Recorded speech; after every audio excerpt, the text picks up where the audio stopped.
Hello, everyone. In a world where compassion and skill go hand in hand, Miss Talis Nayak stand out as a remarkable example. A nurse by profession, a soft skill trainer, and now a published author. She had devoted her life to serving others, whether through her healthcare, empowering individuals, or inspiring readers through her writing. Her journey reflects a blend of professional excellence and creative expression, making her a voice of empathy and resilience in today's society. We welcome you, ma'am, for the editions interview. Thank you. Thank you for having me. So, we're going to start the interview with a very basic question. Okay. Could you share a brief overview of your journey from choosing nursing as a profession to expanding your role as a soft skill trainer and author? Okay. So, first of all, thank you for having me, Kishle. I'm very impressed with what you do. Thank you, So, ma'am. very well done there. So, basically, I did not want to be a nurse at all. I wanted to be a teacher. I think my family has a lot of teachers and it comes naturally to us. And so I always wanted to be an English teacher, but fate had it that I just one day took care of my grand aunt because she was on her deathbed and I was only in 8th standard. And somebody saw that skill in me, I think, of caregiving. So they said that this girl would be a great nurse. So then my grandmother decided that I become a nurse. And that's how I ended up becoming a nurse. But my passion for teaching never stopped. And I was very, very clear that I did not want to work in a hospital. I wanted to do something different right from the beginning. And so when I had an opportunity, when my friends asked me, "Do you want to teach something?" I grabbed the opportunity because it was an English class and we spoke English at home. So again, it came very naturally and I was very confident in it. So that's how the journey for social, the journey of soft skill training came. And of course, I am a nurse by profession. So even as nurses, we are nurse educators where we teach nursing because only nurses teach nurses, Yeah. you know. And so the skill never stopped coming. And I now I have taken this as a full time profession where I teach people to take care of senior citizens, and the author thing came again because I was raised by a writer, a social worker. It was put very early on in my life, the art of reading, the art of writing. So it is something that naturally came to it and came to me, and I just followed my intuition and went along. So yeah. Where you started teaching English, like at what age you were when you thought that okay, now your friends gave you the opportunity, and at what age you grabbed that opportunity? I think I was about 24, Okay. 25. And in a school or in a college? It was a college. So it was in a very suburban area of Mangalore where it was a 3 month tenure where we had to teach soft skills for college students, PU students, Kannada medium PU students, And that's when I loved doing what I did because soft skill is so much fun. It's not like a regular class where there is a lesson and you have to you teach how to be confident, you teach how to talk, teach how to have body language, and the classes are completely like you are given the liberty to do whatever you want, to motivate children to come out and speak. Whereas I specifically focused on I specifically focused on making people think in English. I believe, okay, people are free to have their own beliefs, but I think to learn a language, you should start thinking in that language. So, which language do you talk to yourself in? Is that Hindi or English? Hindi, English, both. Yes. So, because that is your core work, core language that you speak. I speak to myself in English because I grew up speaking in English. But then there are a lot of people who think in their mother tongue. So that's why talking to them in their mother tongue is very easy. But a language like English can be difficult because they don't think. So I focus on that. So in my soft skill classes, it's more of encouraging people to think in English, to articulate in English. So that's the strategy that I follow. Yeah. What inspired you to dedicate your career not only to healthcare but also to empowering others through soft skills training? Because I think soft skills is very basic. You know, uh, I know people who are like principals of colleges, who are deans of universities, but don't have soft skills. Where when you enter and when you speak to them, or if you just wish them good morning, they'll not even look at your face. And that's basic soft skills. So education and soft skills go hand in hand definitely. But there are a lot of educated people who do not have soft skills. And there are a lot of people who are not educated but have great soft skills. And soft skills can be in any language. So that's my observation, and that is where I, think soft skill is a great subject to be taught.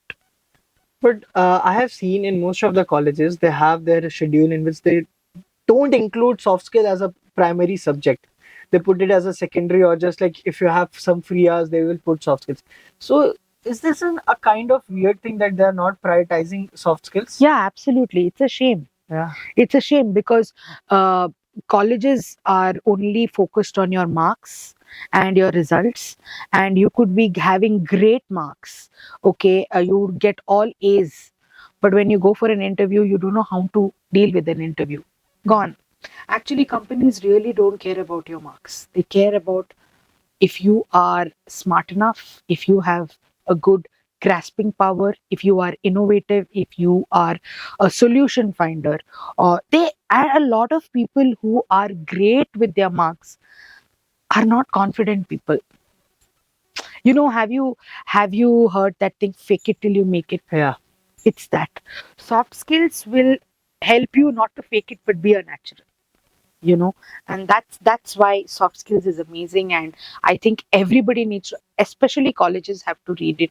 I mean, focus on it, because ultimately once you all go out of colleges, it's how you deal with life. Yeah. How you deal with challenges. Now if someone who's taking your interview is absolutely nasty with you, how do you handle that? That is quite uncomfortable for us also, Yes. because we don't know how to deal with them. Yes. For any questions they are not answering properly. So Yeah. that is a kind of difficulty we also Yeah. face. And none of the teachers, none of the lecturers, they themselves don't know that, first of all. Yeah. Second of all, it's not taught. Yeah. Because where is the time? So that's why soft skill has to be taught from grade one, and it should be constantly taught. Like if you have taken a soft skill class when you're in college, not enough. When you grow up, you need more soft skills, because you are also growing up. Your challenges are different.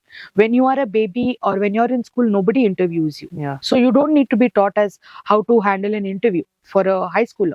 But when you're in college, definitely. How to handle failure.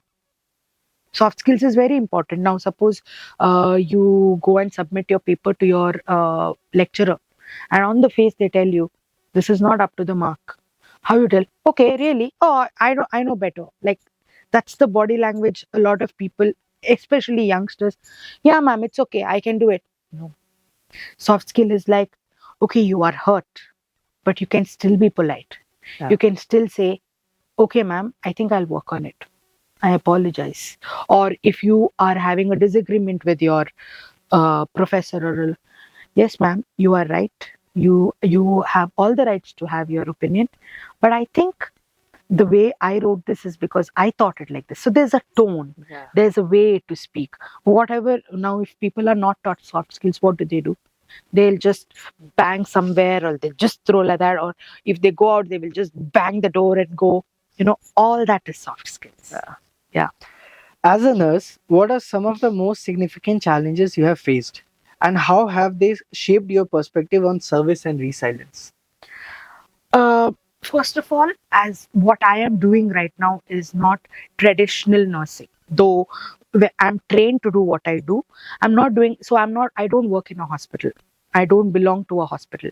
I have my own company, and it's called Care Nursing Services. And most of what I do is family counseling, teaching people to take care of senior citizens, teaching families, teaching children to understand their parents as they're aging, and teaching senior citizens to understand why they are feeling different. So it's more of counseling and speaking and health education, which a lot of nurses do not explore. Now, I have told this many times. A lot of people do not understand what I do, A lot of nurses themselves don't understand what I do, so they don't know what I'm doing, and they think nurses themselves, like a very eminent college where I went to speak one day. Um, I don't want to take the name. Uh, the principal of that college asks me, "So you left nursing, so you don't work as a nurse anymore?" And then I said, what I'm doing actually is a lot about nursing only. We have health education as one of the main subjects. And what I do is teach people to take care of their health, both mentally and physically. And that's health education. Yeah. How can it not be nursing? Now you are doing communication or whatever subject you are doing. Now, tomorrow, yeah, you might not be working as a traditional journalist, but you want to start your own business or your own venture where you want to motivate other people to do it. That's you very much doing what you want to do, Yeah. right? It's a profession. So that is one of the main challenges because it's not traditional nursing. What was the second question? Second question was that how like challenges you have faced and how have they shaped your perspective on service and research? My perspective in what I'm doing is becoming deeper and deeper and deeper because every time I meet a new elder or a new client, I don't like to use the word client, but there is no better word. I'm like, yeah, this is exactly why I'm doing what I do. This is why God has chosen me to do this. Every day I'm getting such a new opportunity to explore my thing. And I'm like, yeah, every day. So every day there's a confirmation by God to keep doing what I do because it's so different. Yeah. So we got a great field to explore about you. Yeah. Moving to other field, what motivated you to write your book, which is Ma and I, My and I. My and I, Yeah. and how did this literature journey begin? Okay. So, unlike a lot of people who write are readers, I'm not a reader. I don't like to read because I was forced to read. So I'm like, no, I'm a rebel. I won't read. Okay. And also because I have very, very short attention span. Thank you for the book. Attention span. I don't think I can read a lot. Okay. But I like to watch things. I like to see things. And I feel pictures speak more than words. So that is why I always, and writing was very easy to me. Again, when you read the book, you'll know why writing is so easy. That is one thing. Secondly, my and I, like the book says, my is grandmother Okay. in my mother tongue. That is Konkani. Okay. And I, that is me. So in the picture, it is my and me. So I was raised by my grandaunt, my grandmother. So this is a journey of me and her. And like I told you, I specialize in senior citizens. So this was the right book to, speak. And it's a 10-minute read, basically. Okay. Yeah, it's a 10-minute read and it is heavy on pictures and very little. So even a non reader can read. Okay. And each illustration has a story to tell you. And if a child reads it, the child will see it in a different way. If an adult reads it, the adult will see it in a different way. And it is all hand drawn by a very good friend of mine who is my junior in school. Okay. Yeah. And I wrote this book in 30 minutes. Okay, because I had the concept, and this is my own house. My house literally looks like this. And this is me gardening with my grandmother again. So it's all hand drawn. Everything is done by hand. My friend did it. And so yeah, I will not talk much about it, but every picture has a value. Okay, and this is something that is can be read by anybody and everybody, and even a non-reader can read it. And this is my first draft actually. you know then we made more copies, but this was my first draft. That's why it's with me. And I sold out in just 2 months because I didn't know how to publish a book, I just printed 200 no, I went to two publishers. They didn't understand the concept, so they didn't want to. I'm like, it's okay, I'll publish my own book. So I self-published it and I sold out in 1 month. And now if people want it also, I don't have a copy of it. But I think I will, after this interview, think about printing Yeah, more sure, copies. because it's for me and especially for the non-readers. Like I'm also. So this is for non-reader Yeah. because I'm a non-reader. This is my small attempt to encourage people to read. This is the kind of inspiration for non-readers like me also. I'm not much into books because I don't have that much capability to Yes. pay attention on a book for almost an hour or something. Yeah. I'm like a non-reader.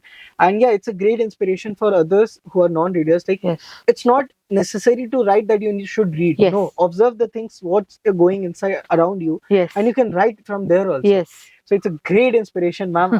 And I'm definitely, whenever you are publishing it, I'll be the Again, first person yes, to buy yes. it. This is published. I'll send you a PDF of it though. Thank you so Yeah, much, ma'am. yeah. So, as a writer, what key themes or messages do you hope will resonate most deeply with readers? Again, it's very subjective. Okay. Now, it depends on your interest. If you are interested in a particular subject, you will go towards it. So it's very individualistic. However, to answer your question, I think something that's current, Yeah. something that's controversial, something that is not looked very openly done. Like senior citizens, who talks about senior citizens?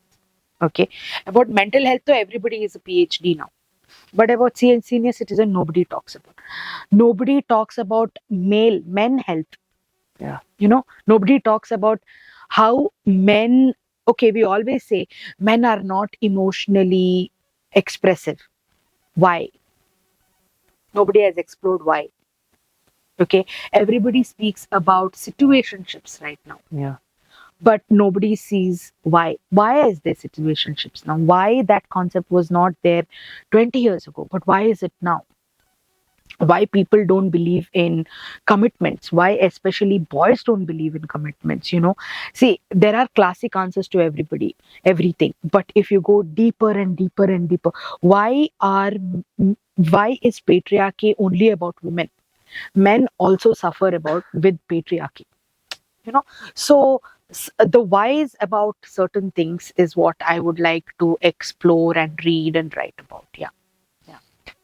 Could you share a meaningful moment from the process of writing or publishing that has left a lasting impact on you? Yes. So this book, when I had published this book, right, um some copies, my friends just gave it to the cafes in Mangalore. And there is one cafe where my book is there, and I get like so many people who send me pictures of people taking that book and reading, taking my book from the shelf and reading it and enjoying it. Like at least in a month, two photographs I will get. See, your book is here. My friend read your book, or someone read this book, and that makes me feel really happy because I wrote this like 2 years ago, and till now the book is there, and they say that it's so relatable. I Nobody, see, where do you see sari wearing pictures anymore? Everybody speaks. If anybody thinks about grandmas, you will see a person with a western outfit like a night dress or a dress, but very authentic to Mangalore, fish curry, coconut trees, so that not a lot of people see. So when they read that, I get a lot of appreciation even to this day about how your book is there, someone was reading it, they appreciated it, they liked it. So that is a beautiful story. And another small instance that I can think of is, um, my books got sold, like people who are abroad resonate with the book more than with the people who bought it here in Mangalore, because there are so many NRIs who this book reminds them of their childhood and their homes. Very famous with the millennials, because this was a typical millennial childhood. Even after seeing the picture of the garden, I remember my childhood when Yeah. I used to go behind my grandma because she used to go to the temple, and I also used to run behind her. That I Yeah. also wants to. So Yeah. it's a kind of nostalgia, Correct. and it's quite relatable with everyone. Yes. So everyone finds it fascinating reading this book and Yeah. enjoying it. Yes. Looking ahead, what is your vision for continuing your work in healthcare, skill development, and the literary space also? Literary space, see, because I'm also a PhD scholar, I have to write enough and more. So writing, I write about my observations. I'm someone who writes things just to let things out of her mind, so sometimes it'll come out as an article. Now currently what I am writing about is the situation of caregivers in Mangalore. Caregivers are people who take care of people especially senior citizens. Okay, that what my plans for the future is to make Mangalore a very senior citizen friendly city, because Mangalore is officially a retirement hub for a lot of people. Okay, and I also want to advocate caregiver rights. There are so many people. For example, your mother, right? She takes care of the entire family. Yeah. Anybody takes care of her? I mean, if other, yeah, my father takes care, Yeah, but not every time yeah, he's there. yeah. Have you ever imagined there are these maids at home, helpers at home, and they're working day in and day out? Okay, who is even bothered about them? Yeah. Do you know their rights? Do you know that they also need a break, that they also need perks? You know, so because I have been a caregiver myself, I took care of my grandmother, the same person, Yeah. for almost a decade, and I knew what I was feeling. We have nobody who speaks for us, so I want to be their voice. So, and they're a very important part of the medical system, very very important, because see, I'll tell you where it starts. You are sick, you go to the doctor diagnoses you, gives them you the medication. Now the nurse, if you're in the hospital, takes care of you to give those medications, and see, the patient goes home, back home. After that, the patient needs care, especially senior citizens need care. Yeah. Now who takes care of them? The caregivers. And it's a 24-hour job. So I see that, and I recognize that, and I want to advocate that, and I want to have like a proper system where I talk about fair payments, fair rights. They have problems, they need also vacation, and teach them soft skills. Because I'll tell you why. Most of these maids who are in South India are from North India. They don't know the language, they don't know our culture, they don't know our etiquettes. And we, instead of being empathetic and compassionate towards them, telling them, this is how it, hey, look at her, she doesn't eat our boiled rice, she does not like our coconut curry. Why should she like your coconut curry, and why should she like your boiled rice? Yeah. She's from North India, there they don't eat that. Teach them, teach families, and teach also the caregiver that it's going to be different there, so you have to adjust. Or maybe you could find a way where you could get your rice and cook your own food, something like that. I basically want to be a source of help to the people who don't get help and the people who are ignored. Yeah, and also advocate more about senior citizens, elder care. Talk and more about why children should take care of their parents, no matter how messed up the relationship is. You know, Yes, ma'am. no matter how messed up the relationship is, children have to take care of their parents, whether they like it or not. Yeah. Yeah. But like you told, advocating for this Caregivers. caregivers and for the elder age people also. I remember one thing. Recently, you are going to launch one app, Yeah. which is Vintage, Yes. the Vint and the Age. So, can you give a elaboration on this? How you Okay. started and how you came into this? Yeah. Oh my God. You brought that up. Okay. So vintage. Vintage again means old. Old. And this app actually came out. See, I've always had this vision of having an app. Okay, but I didn't know how I could work around it and things like that. I went. I had to visit one of my family friends. I can tell you, he's someone. He's the nephew of a sister that I know. We one day just went to meet him to his campus here, and as I was talking to him, he was talking to me. This is the first time I was meeting him, and he was into tech and he's into development and all that, and he had a project. And I have had this vision that I wanted to have an app. So it was a normal conversation, and then he's like, "Yeah, I'll do the app for you. I can do it for you. You have the concept. You know what the concept is, and yeah, we'll just put it out." We had like a couple of meetings. We didn't even meet like maybe once or twice. He just understood the assignment. He asked me for information. I gave him the information. The design was done. Everything was done, and it's ready now. And maybe tomorrow something will launch it. So basically, that app is like one stop hub for everything that's related to senior citizens. So I'll tell you, for example, you are taking care of your grandmother, okay, and you want to take her tomorrow to the beach. Your car is not working, Yeah. or you don't have a car. So you go to the app, and then there are transport services there. You click on the transport services, the number is there. You directly call the person and you set an appointment there and you get the services. Or suppose your grandmother or you, for example, anybody, it doesn't matter, wants to eat lovely fish curry, and you don't want to cook. There are numbers there of home cooks who will cook and give you. Okay. So you contact them and you do. You are someone who is staying abroad, okay, and you want to come back to India, you're looking for an aged care home here. There are numbers of aged care homes there. You can get the numbers and see the details there and contact the aged care home directly. Basically, we are the mediators between the stakeholders and the services. Wonderful. It's a directory, but in a form of an app. Okay, my brother will like, how much money are you going to make? Nothing. I'm not making this for money.